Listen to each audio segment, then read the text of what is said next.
Content নিয়ে কাজ করি বন্ধুরা, তখন আমাদের কমিউনিটি গাইডলাইন বা পলিসি ইস্যু সম্বন্ধে আমাদেরকে আগের থেকে অ্যাওয়ারনেস থাকা জরুরি। কেন অ্যাওয়ারনেস এবং কমিউনিটি গাইডলাইন সম্বন্ধে কেন জানা জরুরি? আসো come to the point.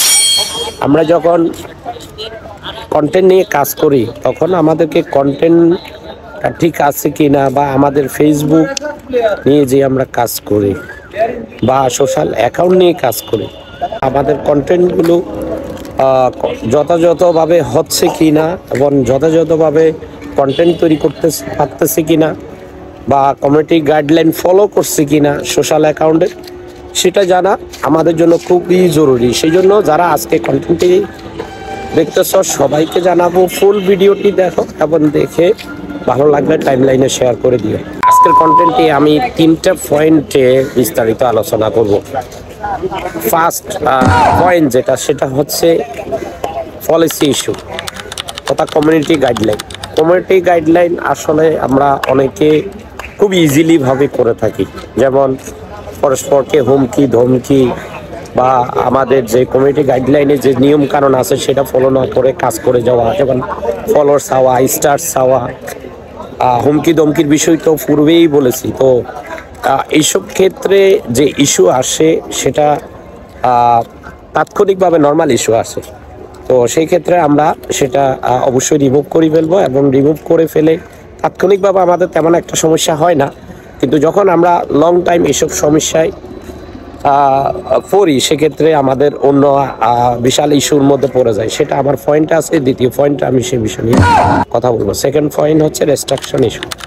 Restriction issue আমাদের জন্য এখনকার সময় সবচেয়ে কমন এবং জটিল সমস্যা বলা চলে, যেটা 24 আওয়ার্স, 1 উইক এবং 1 মান্থ, 3 মান্থ এবং টেম্পোরারি ডিজেবলও পর্যন্ত হয়ে যায়।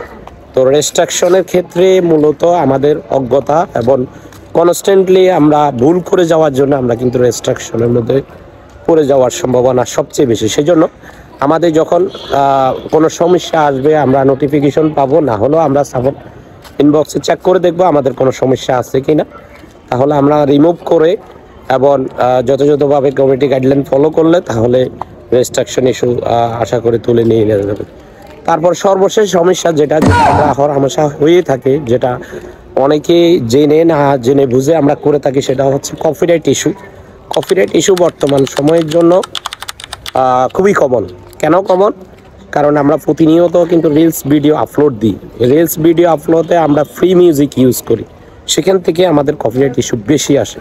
তো সেই ক্ষেত্রে করণীয় কি? সেক্ষেত্রে করণীয় হচ্ছে আমরা অবশ্যই ট্রাই করব আমাদের সেলফ কন্টেন্ট ইউজ করা, তাহলে কপিরাইট ইস্যু থেকে আমরা মুক্ত থাকতে পারবো।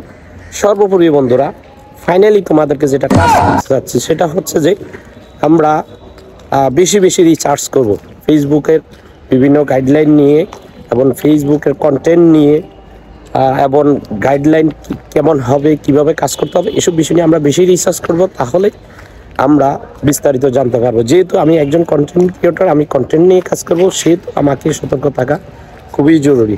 আজকের এই টপিকে কারো যদিও বিন্দু মাত্রা হেল্প হয় তাহলে সবাইকে বলবো কমেন্ট করার জন্য এবং শেয়ার করে সাথে থাকার জন্য। Good luck.